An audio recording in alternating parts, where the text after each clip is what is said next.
Before I begin, I'd like to shout out my boy Tay, who is learning this trick. Let me just clean that.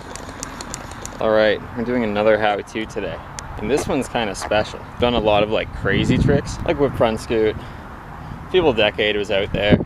And there's a lot of people out there that can tail whip, sure.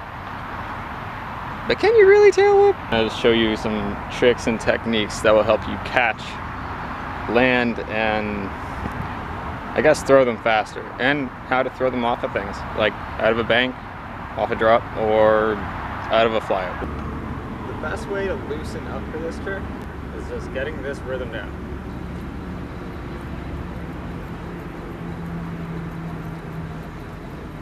Make sure you can do this. Go fast. Keep it away from you. You don't want to hit yourself. Get out. When you're ready to catch. You get the idea. Now, that's cool and all, but that's only an exercise for your wrists. Really, you're going to have to focus on the deck a lot for this trick, so you're going to want to practice with both feet. Pick up your scooter, do that same tail whip thing, except only do it once, and catch it.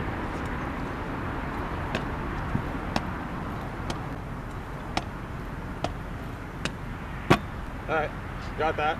Now do it with the other foot. It's going to be a little bit more awkward.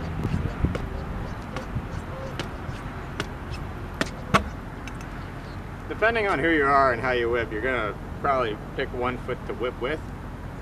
Most people pick their front foot.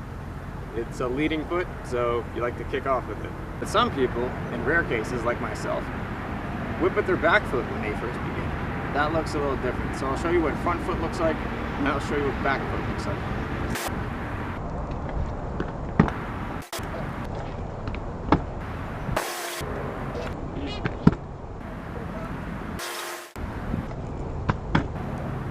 Still a tail whip regardless of how you do it. It's no matter what, it's still a tail whip.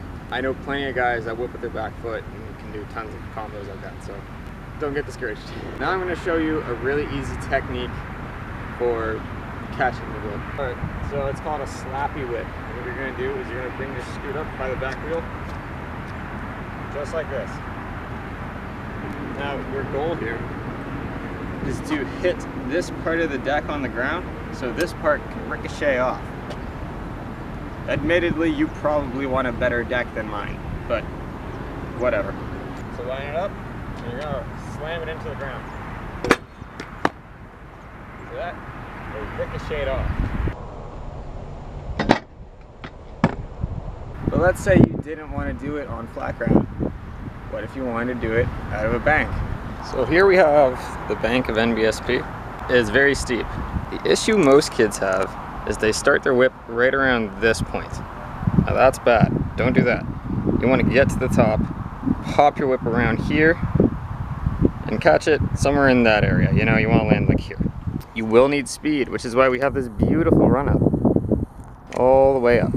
So that's my main point on doing it out of a bank or even out of a flyout. Out of a flyout, it's the same thing. This is our flyout.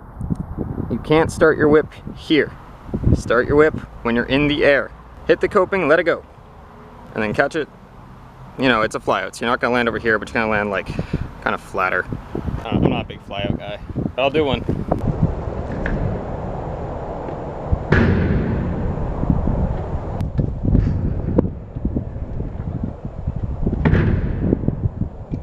You get the point, I'm not good at flyout. So if you're gonna do a whip, just remember, you want to get those wrists real loose. Make sure you have the catching down. Both feet. You can go out of a flyout or a bank at all. Anything like that. Make sure you're fully committed and you're going at the right speed. Pop it when it's appropriate. That's honestly my best tips for how to whip. There's not much to this trick. There's a reason a lot of people can do it. It's pretty easy, but it's hard to make it look good. Get out there, learn how to whip.